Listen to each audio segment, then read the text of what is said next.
Olá, boa noite. Eu sou a professora Elizabeth Rosa, professora da Unilins. Recebi o convite, um convite muito honroso para desenvolver com vocês hoje sobre a questão da responsabilidade social empresarial. Trata-se de um tema bastante oportuno no momento que nós estamos aí, uma semana, marcando a questão da responsabilidade social junto às universidades. Veja, para mim é um tema bastante importante porque atuei durante quase uma década em uma empresa que atuou e continua atuando fortemente na questão da responsabilidade social empresarial. Organizei a minha fala de tal forma que eu venha inicialmente trazer um pouco deste conceito do que é responsabilidade social empresarial e depois trago a experiência, né, esse case da empresa onde eu trabalhei, da fundação empresarial onde eu atuei, e depois trago, fechando o nosso tema, um pouco os desafios atuais, né? Quais são essas pautas atuais que envolve de forma bastante contundente as empresas no que tange a responsabilidade social empresarial ou responsabilidade social corporativa, como alguns definem. Tá bom? Então vamos lá. A responsabilidade social, toda vez que falamos sobre responsabilidade social, estamos falando não só do desenvolvimento da responsabilidade social, mas também do desenvolvimento sustentável e certamente da sustentabilidade. Então, quando se fala de responsabilidade social empresarial, nós estamos falando de uma forma de gestão. E essa forma de gestão, ela define pelo compromisso público de implementação e processos produtivos, comerciais e gerenciais, baseados então nas relações éticas, transparentes, solidárias da empresa, com todos os públicos afetados por suas atividades. Quando estamos falando de responsabilidade social, nós estamos falando dos estabelecimentos de metas empresariais compatíveis à sustentabilidade da sociedade, preservando então os recursos ambientais e culturais para gerações futuras, respeitando então a diversidade e promovendo a igualdade. Quando a gente fala de responsabilidade social e empresarial, estamos falando de desenvolvimento sustentável. E ao falar de desenvolvimento sustentável, engloba atender às necessidades do presente, né, do aqui e agora, sem comprometer também a possibilidade e das futuras gerações de atenderem às suas próprias necessidades. Né? Temos que o empresário então vai pensar no aqui, agora, mas também no porvir, né? De como vai ser isso na sequência, porque a empresa, as empresas têm um papel fundamental de geração de riquezas, né? De oportunizar trabalhos, empregos, mas sobretudo ela impacta de forma muito contundente, né, dos recursos naturais da natureza, dependendo do ramo aí da atividade.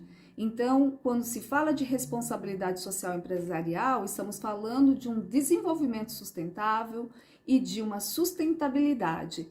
Uma sustentabilidade que é capaz de dar uma continuidade no longo prazo. E aí envolve essa intersecção entre um desenvolvimento econômico, um desenvolvimento ambiental e um desenvolvimento social. Econômico porque a empresa nasce com essa finalidade. Ambiental porque ela impacta e ela também usufrui dos bens da natureza e ao mesmo tempo impacta na natureza. Então tem que ser de tal forma que venha a ser um desenvolvimento sustentável. E social, diria social, político, porque ela se estabelece dentro das relações sociais. Uma empresa ela só se realiza, se concretiza com seus recursos humanos, né? É necessário os recursos de capital, é necessário que haja também os recursos humanos.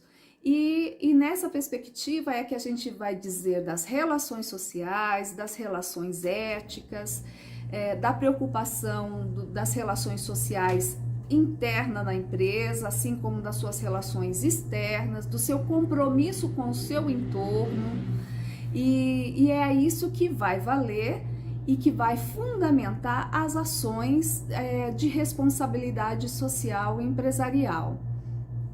É muito importante que, ao se pensar na gestão de uma empresa, se pense sobretudo de como ela vai estabelecer as suas relações na sociedade.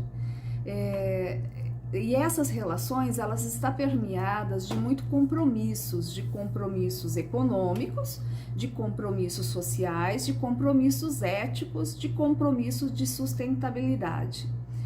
Quando falamos do compromisso éticos, é muito importante dizer como isso se expressa no compromisso que se tem na hora da produção, no compromisso que se tem na política de recursos humanos dentro da empresa, no compromisso com a relação com o Estado, né? Por vezes a gente sempre ouve e faz crítica e certamente bastante contundente e assertiva dos movimentos de corrupção que a gente vê, né, envolvendo os agentes públicos.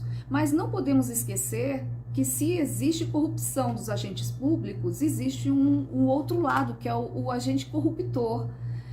Então, nessas relações comerciais, falar em responsabilidade social empresarial também impacta de uma forma muito contundente no compromisso ético que as empresas têm com os seus funcionários, né, com os seus fornecedores, com a comunidade do seu entorno e nas relações que estabelece para o desenvolvimento dos seus negócios.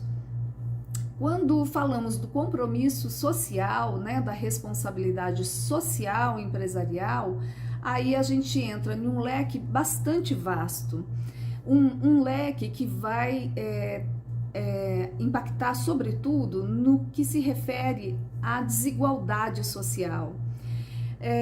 Mas como assim, desigualdade social, empresa, essa questão de discutir a questão das desigualdades não fica mais com o agente público, com o papel do Estado? Não. A responsabilidade de a gente enfrentar as desigualdades sociais e ver como a gente vai fazer isso depende de todos os segmentos da sociedade. E como que a empresa pode fazer isso? Né? Exatamente essa é uma grande pauta do que a gente diz da responsabilidade social empresarial, que vai desde o compromisso com a infância e juventude, o compromisso em relação à igualdade de gênero, seja como uma bandeira daquela empresa no seu compromisso com o seu entorno, com a comunidade, ou seja, no seu compromisso interno, como uma política de RH. Como fica nossas pautas em relação aos recursos humanos quando a gente fala de igualdade de gênero? É dada a mesma oportunidade para o homem e para a mulher dentro da empresa?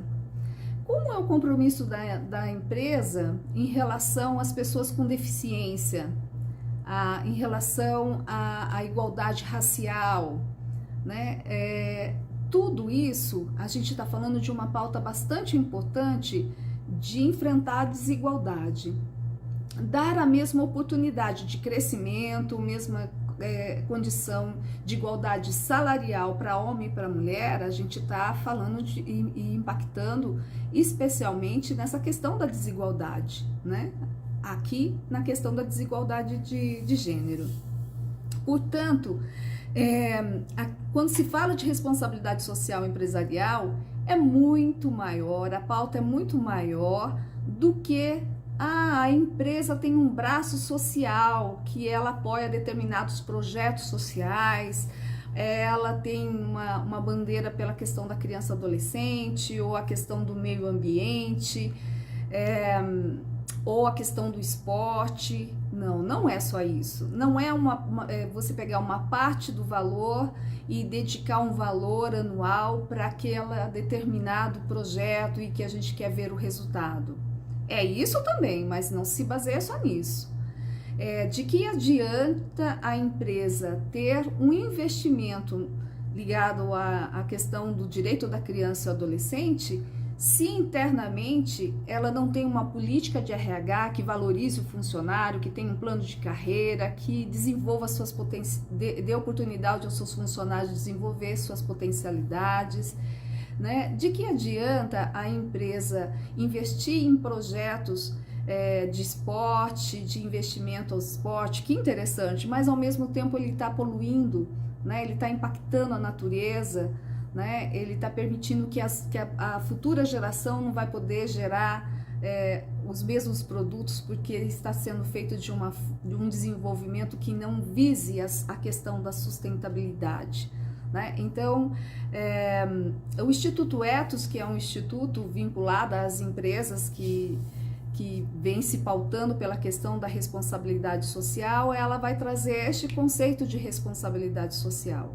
que é algo que envolve muitos fatores e não ações pontuais, ações que visem dar uma boa visibilidade à empresa ou vincular aquela empresa a uma ação importante, de uma pauta social interessante, né, que serve mais para a questão do marketing social do que de fato uma responsabilidade social empresarial.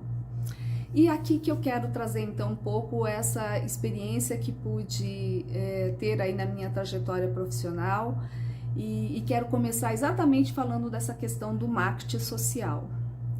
Trabalhei em uma empresa, o Grupo Ossa, à época ele se tornou, né?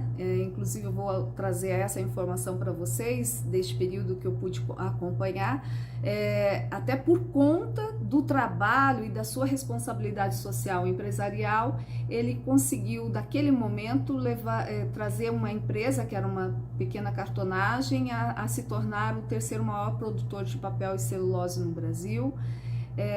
E quando ele instituiu a Fundação Ossa, uma fundação voltada para o trabalho na área da criança e adolescente, ele já contava com um histórico bastante importante de reverter empresas que estavam em falência, e ele assumir e a partir do empréstimo junto ao BNDES pagar a dívida e a partir dali ele tocar todo o trabalho em frente, né? Foi assim com uma empresa em Itapeva, foi assim com a maior, que se tornou a maior recicladora da América Latina, na região ali da Grande São Paulo, e depois veio a se tornar o terceiro maior produtor de papel e celulose no Brasil. Mas uma das falas do seu Sérgio Amoroso, aliás, daqui da nossa região, né? Ele é nascido aqui em Barueri e foi para São Paulo, e onde, né, na verdade em Campinas, e depois abraçou ali toda aquela região de São Paulo. Ele dizia sempre isso, que o marketing que ele instituiu dentro da Fundação Ossa era um marketing que ele gostaria de ser visto e não de se mostrar, né? E parece que é a mesma coisa, mas não é não, né? Ele investia de como expressar o que fazia, e ao expressar o que estava realizando, então isso acabava atraindo o marketing para dentro da empresa, porque eles queriam saber o que era que essa Fundação Ossa estava realizando. Então é aí que eu quero trazer esse meu segundo momento da minha fala, de trazer essa experiência. Então a Fundação Ossa, isso vocês podem encontrar aí no site, hoje é chamada de Fundação Ossa, Fundação Jari, e vou explicar por quê. A Fundação Ossa foi constituída em 1994 e a partir de um projeto, na verdade, de uma outra fundação ligada ao terceiro setor, da Fundação Kellogg.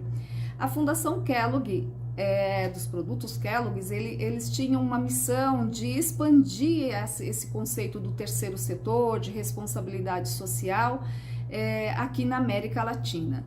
E no Brasil, especialmente, a Fundação Kellogg tinha um projeto de selecionar alguns empresários, jovens empresários que tivessem interesse, então, de investir nessa área do terceiro setor, né, que é chamado do terceiro setor e baseado na questão da responsabilidade social empresarial. Portanto, o seu Sérgio Amoroso e a sua esposa, a dona Bernadette, foram convidados, eles passaram a fazer parte deste projeto da Kellogg junto com outros casais, né? E foram então conhecer as diversas experiências, especialmente nos Estados Unidos, do compromisso de responsabilidade social empresarial. E foi a partir dessa assessoria, deste investimento da Kellogg, que o Grupo Ossa, então, instituiu a Fundação Ossa, investindo 1% do seu faturamento bruto anual em ações voltadas na área da criança e do adolescente. Veja, 1% do faturamento bruto anual. A gente não está falando de 1% do lucro. O lucro se pode maquiar, né? Agora, o faturamento bruto, não. E é muito importante também aqui trazer esse conceito que dentro do Ministério Público existe toda uma divisão, né, entre eles, uma divisão de tarefas ali, Ministério Público que fica responsável pela questão da criança e adolescente, do criminal, das pessoas com deficiência, e também tem quem fica responsável, né, o segmento do Ministério Público que fica responsável pelas associações e fundações, sobretudo as fundações empresariais. Anualmente é obrigatório, né, por lei, encaminhar qual foi o faturamento da empresa e o que foi investido, então, dentro da fundação. Esse é um relatório anual que se fazia. Então, a gente está dizendo de valores que realmente foram encaminhados e que havia todo esse monitoramento e acompanhamento do Ministério Público. Portanto, o Grupo Ossa decidiu investir 1% do seu faturamento no trabalho junto à criança e adolescente. Ela nasceu em 94 e eu estive na fundação a partir de 98 e permaneci ali durante quase 10 anos. E nesse período que eu estive lá, então eu pude aprender, degustar, né? Foi investido em mim em cursos de especializações, de planejamento, e eu tive então a oportunidade de ver nascer dentro da Fundação Getúlio Vargas o primeiro projeto de formação de gestão do terceiro setor, financiado pela Fundação Kellogg, que era então a ideia de trazer pessoas das empresas que estavam dispostas a investir na área do terceiro setor, né, portanto, na área de responsabilidade social empresarial, um segmento do que vem a ser isso, e então na formação desses profissionais. E então eu tive a oportunidade de fazer esse curso na Fundação Getúlio Vargas. A Kellogg financiou o primeiro curso, depois a Fundação Getúlio Vargas mantém, né, foi mantendo cursos e sempre com muita gente, era um curso de especialização e que ficou, né, e foi entregue esse bastão para a Fundação Getúlio Vargas de São Paulo. E isso se expandiu, isso foi na década de 90 e foi o grande salto, o grande investimento, né, na fundação, né, nessa década de 90, eu poderia enumerar alguns institutos, né, como o Instituto Ayrton Senna, a própria Fundação Ossa, a Brinque, que é uma associação das empresas e empresários na área de brinquedos, que também tem um compromisso muito interessante na área da criança e do adolescente.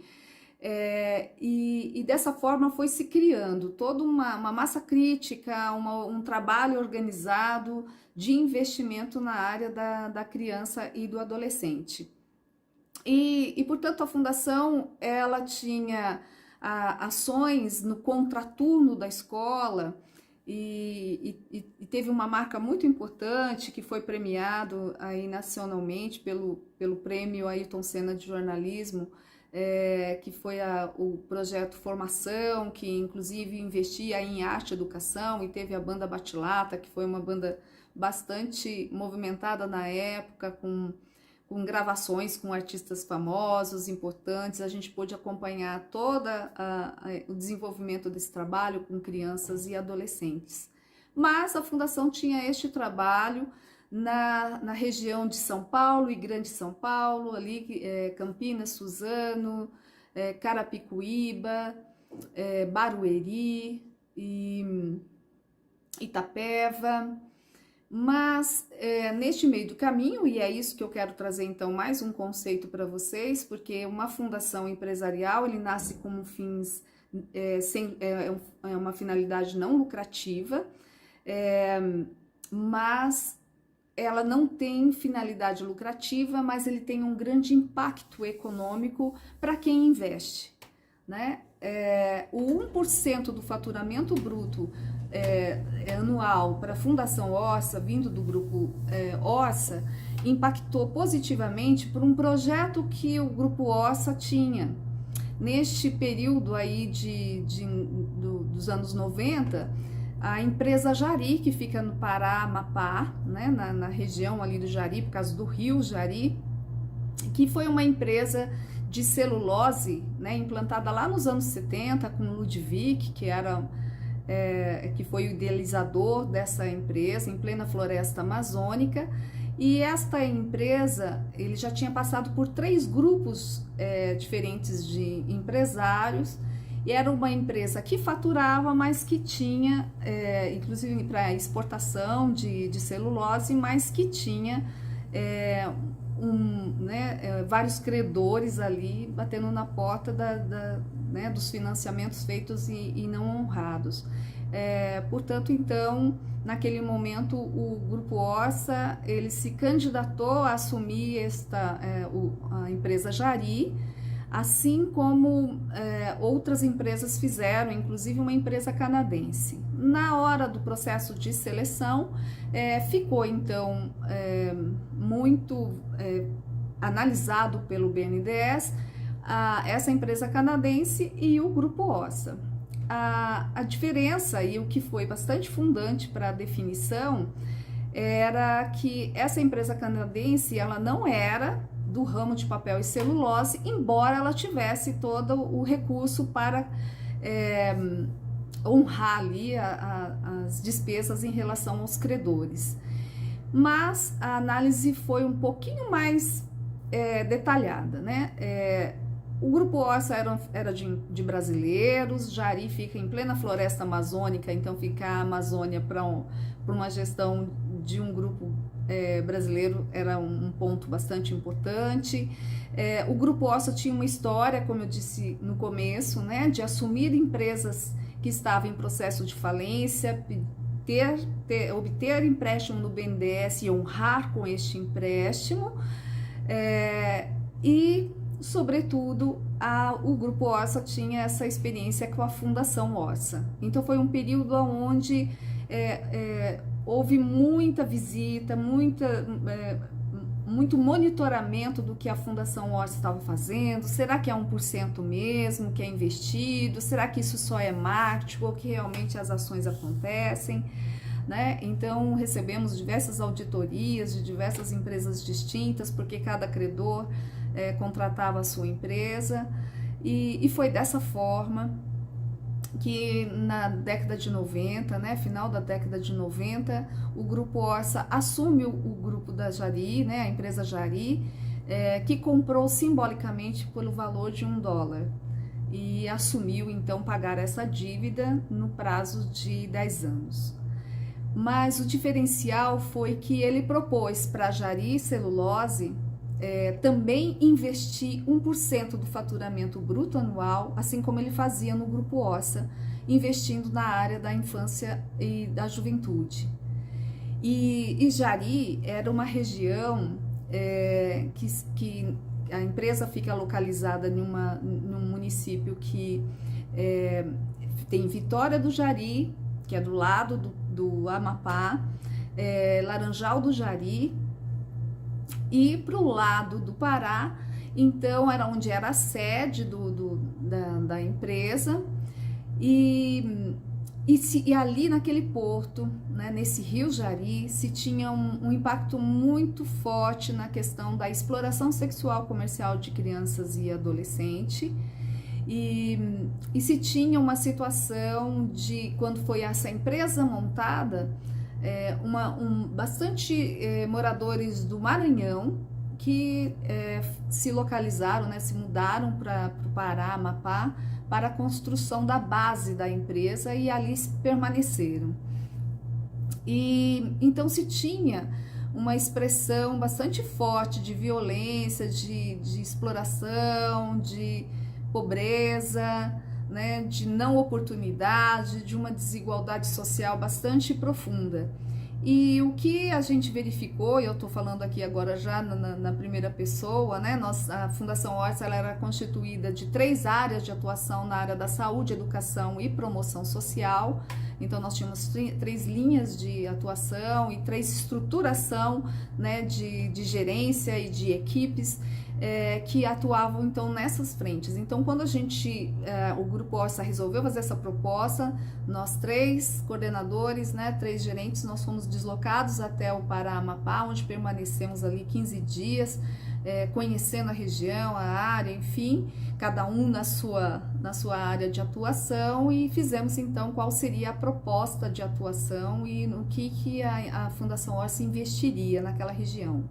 E o que a gente viu de pronto era que a Jari, ela desenvolvia a responsabilidade social, né? De que forma?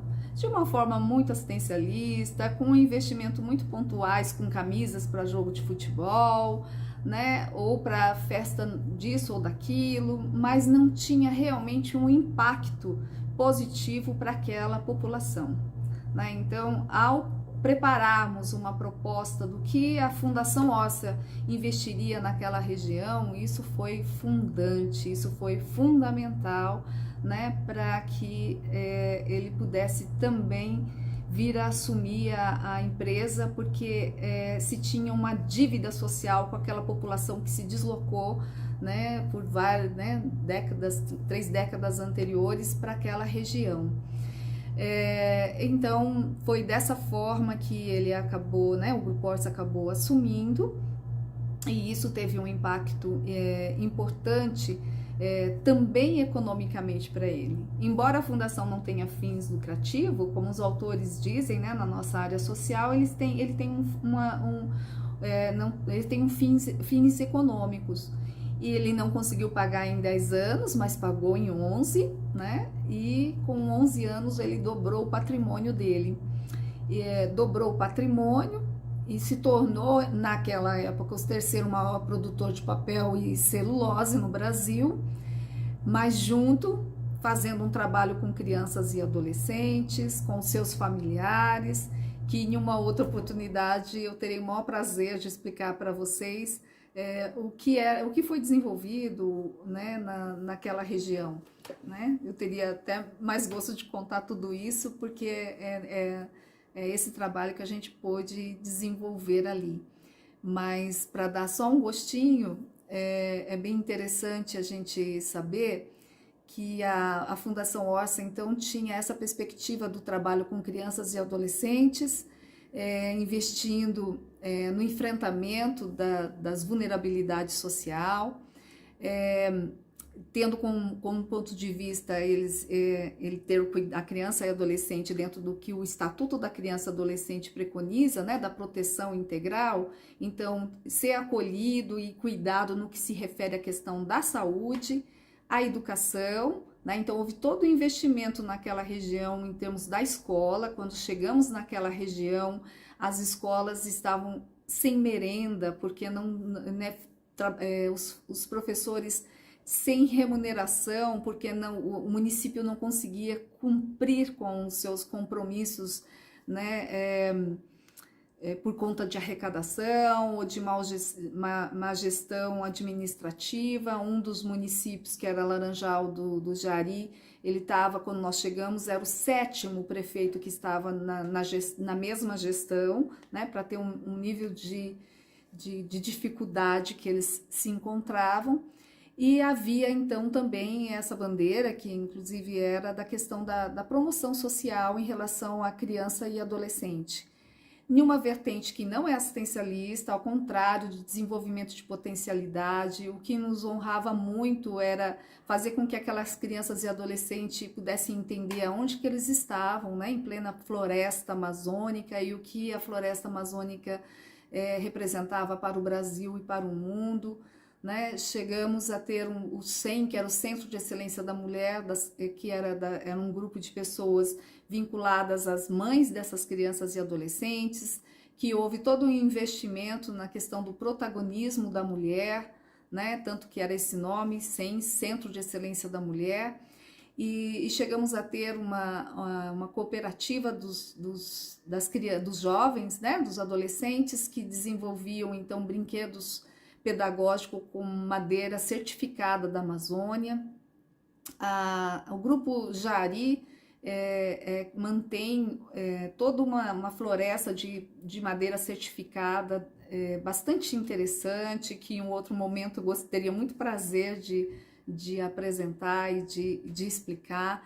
Mas fica aqui a dica, olhem no site do grupo Orça Jari e vocês vão encontrar toda essa questão da responsabilidade social, mas no que se tange ao impacto ambiental, tem uma vertente muito interessante que vale a pena estar conhecendo, e terei a oportunidade de em outro momento apresentar para vocês.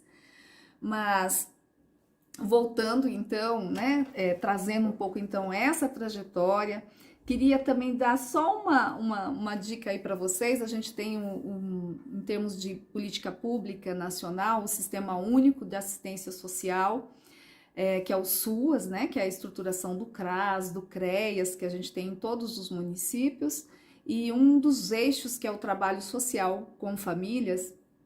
Eu posso dizer assim com muita tranquilidade que o Grupo Orça pôde fazer um investimento, né? A Fundação Orça fez um investimento bastante importante na região de São Paulo e Grande São Paulo, ali da região de Suzano, Carapicuíba, Barueri, de trabalhos bastante importantes e que pôde contribuir para ser um dos eixos estruturantes do SUAS, o trabalho social com famílias.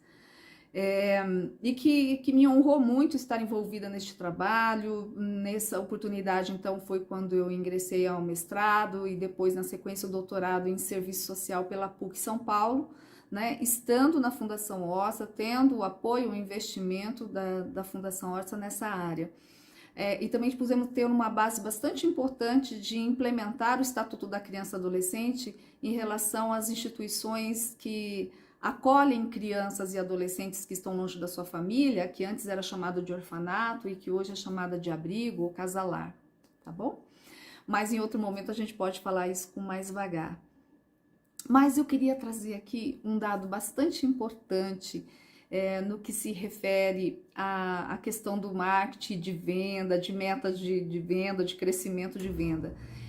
Eu me lembro que quando a Orça completou ali seus 10 anos, houve um estudo feito do que havia de vendas em relação a como que impactava, o que foi até uma socióloga que fez esse estudo, o que impactava o Grupo Orça ter investido na Fundação Orça no que se referia a vendas, né? A aumentar a sua cartela de clientes.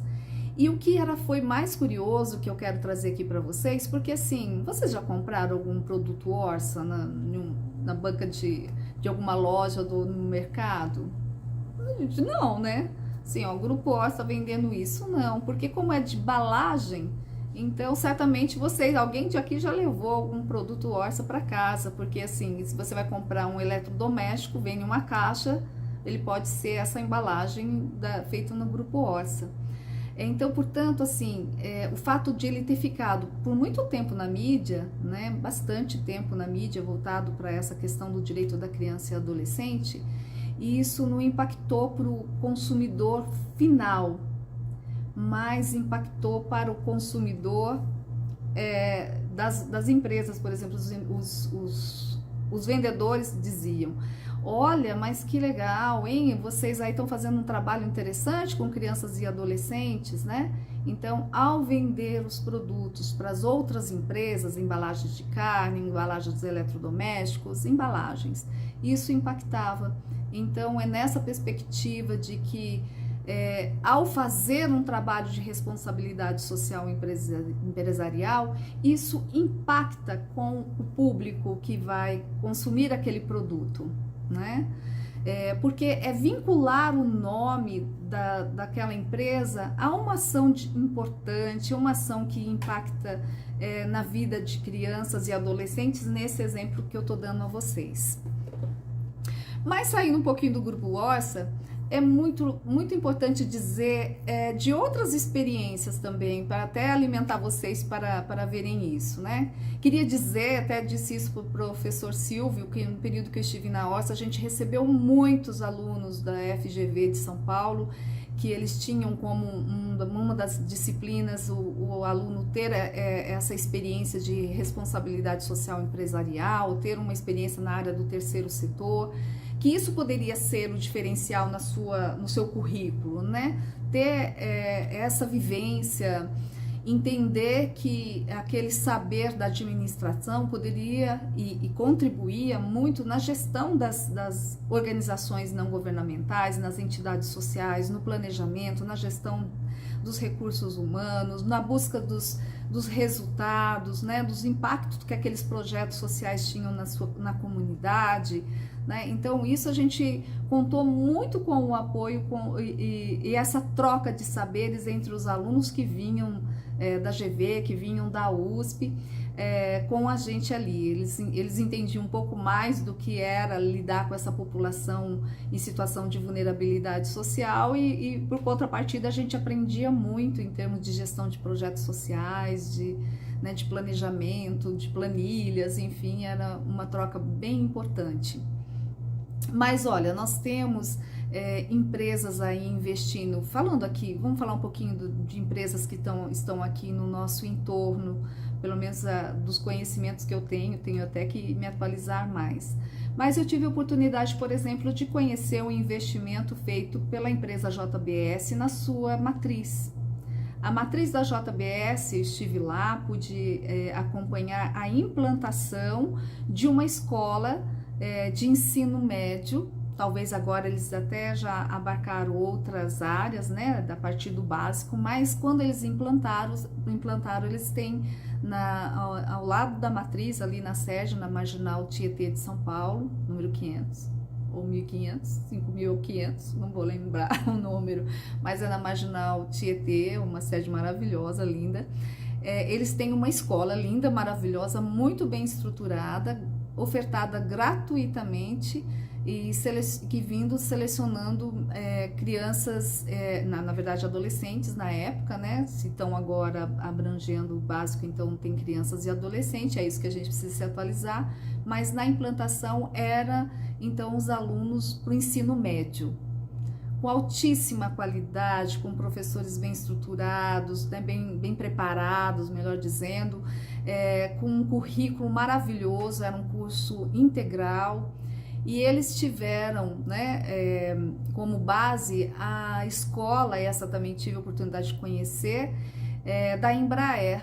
A Embraer mantém uma escola que investe no ensino médio, mas na Embraer, a Fundação Embraer, eles investem apenas para os adolescentes que têm estudado até aquele momento na escola pública, né? Fechada a porta para quem estudou em escola privada, mas no JBS não, eles deixaram isso mais flexibilizado.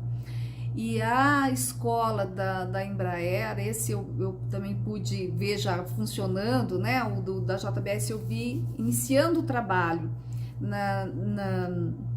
Esse da Embraer eu vi ele já estruturando algo muito maravilhoso. Os adolescentes ficam lá o dia todo. Eles têm o primeiro e o segundo ano do ensino médio de forma igual. Depois, quando eles vão para o terceiro ano, eles já vão escolhendo qual a área que eles querem continuar. Então, daí eles têm todo um currículo específico se eles vão querer fazer uma faculdade na área de humanas, exatas, né, ou biológicas. E depois eles dão todo o investimento, sobretudo para que eles entrem em uma escola pública. Financiam a questão do deslocamento ou a inscrição no vestibular, e depois, quando eles ingressam para a universidade pública, eles mantêm aqueles meninos com uma bolsa, né, para sua automanutenção, para o lugar onde ele tenha passado, até completar então o curso superior. Então, um trabalho belíssimo, né? Isso é algo bastante impactante naquela região e tem histórias bem bonitas. A gente chega naquela escola, eles têm assim um grande mapa do Brasil e com as fotos de todas as crianças onde eles se deslocaram para fazer a faculdade. Eles têm uma experiência que eu achei magnífica, que é uma semana por ano, os professores saem para o planejamento do ano seguinte e quem assume a escola, essa escola lá da Embraer, são os alunos. E assumem mesmo, é assim, eles elegem quem vai ser o diretor ou a diretora, a vice, a coordenadora pedagógica, quem vai dar aula de história, matemática, português. Então são os alunos que assumem a escola. Essa experiência é o que eu achei por demais, né? Então, assim, ter essa experiência de coordenar uma escola, de liderar, de dar aula, de ser eleito para estar ali naquela função, magnífico. É uma formação de pessoas, de liderança, de forma que traz um impacto fundamental e que o Brasil precisa tanto, né? Agora, outros projetos que eu acho interessante, aí já são mais pontuais, mas que tem repercussões importantes, é como a Magazine Luiza, que tem um projeto bem interessante em relação à mulher vítima de violência. Não é? É assim, são tão projetos tão...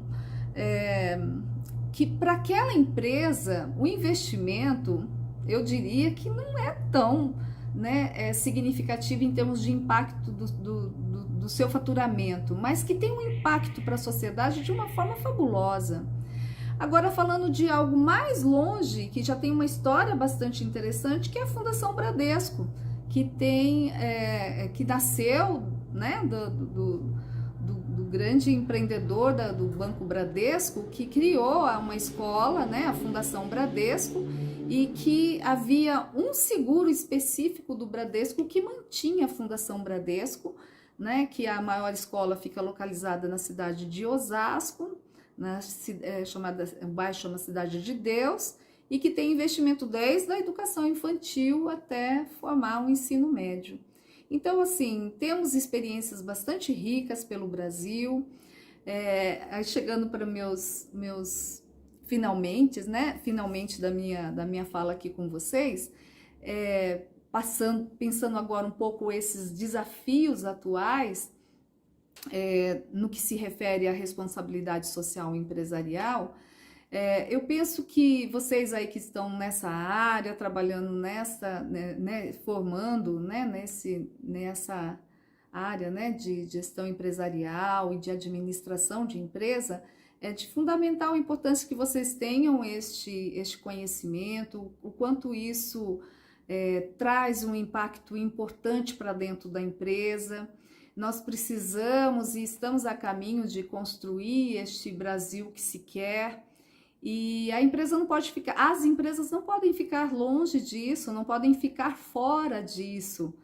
E poder contribuir com o processo dessa construção do Brasil que se quer, né, investindo, né, na área de responsabilidade social e empresarial, é muito importante, é muito impactante. E diria, sobretudo, que os funcionários que compõem uma empresa que honra com ações de responsabilidade social empresarial, criam um orgulho tão importante, né, para o funcionário, olha, eu trabalho na empresa tal, né, lá eles desenvolvem tais ações, né, não, lá o pessoal é sério, né, então, assim, dá uma gratificação para quem está fazendo parte dessa história, né, um orgulho dos seus gestores, o orgulho né, de quem comanda aquela empresa, que acaba refletindo isso nos funcionários. Lembrei agora da Fundação CSA?